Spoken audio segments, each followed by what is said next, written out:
सम्राट विक्रमादित्य भारतीय इतिहास के सबसे न्यायप्रिय और पराक्रमी शासकों में से एक माने जाते हैं।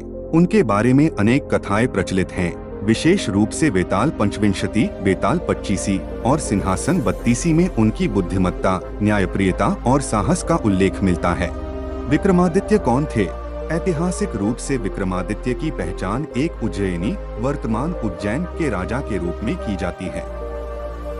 उन्हें एक आदर्श राजा माना जाता था, जो न्यायप्रिय, विद्वानों के संरक्षक और अद्वितीय पराक्रमी योद्धा थे। कहा जाता है कि उन्होंने विक्रम संवत की स्थापना की थी, जो आज भी भारतीय कैलेंडर में प्रचलित है। बेताल का न्याय और विक्रमादित्य की बुद्धिमत्ता। कथाओं के अनुसार विक्रमादित्य ने बेताल को पकड़ने की शपथ ली थी, लेकिन हर बार जब वे उसे पकड़ते, बेताल एक कहानी सुनाकर एक कठिन प्रश्न पूछता और विक्रमादित्य को उत्तर देना पड़ता। यदि वे उत्तर नहीं देते तो उनका राजधर्म टूटता, और यदि देते तो बेताल फिर उड़ जाता। यह चक्र कई बार चला। इस तरह उनकी न्यायप्रियता और बुद्धिमत्ता का परिचय मिलता है। एक बार एक व्यापारी ने राजा विक्रमादित्य के दरबार में आकर न्याय की गुहार लगाई। व्यापारी की शिकायत थी कि उसका सोने से भरा संदूक चोरी हो गया। विक्रमादित्य ने गुप्तचरों को आदेश दिया और कुछ दिनों बाद असली चोर पकड़ा गया। लेकिन विक्रमादित्य ने तब तक निर्णय नहीं सुनाया जब तक सभी पक्षों की बातें नहीं सुनी।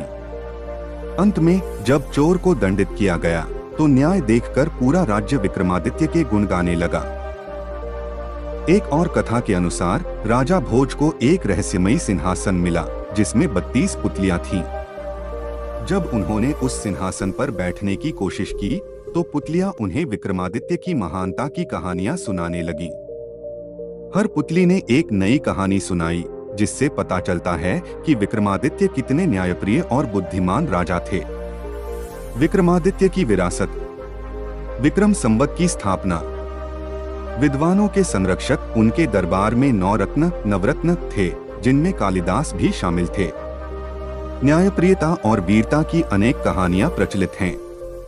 राजा विक्रमादित्य केवल एक योद्धा ही नहीं, बल्कि एक महान न्यायप्रिय शासक भी थे।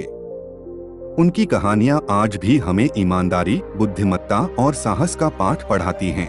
उनकी कथाएं हमें बताती हैं कि सच्चा राजा वही होता है जो अपने प्रजा के हित में कार्य करे और न्याय के पथ पर चले।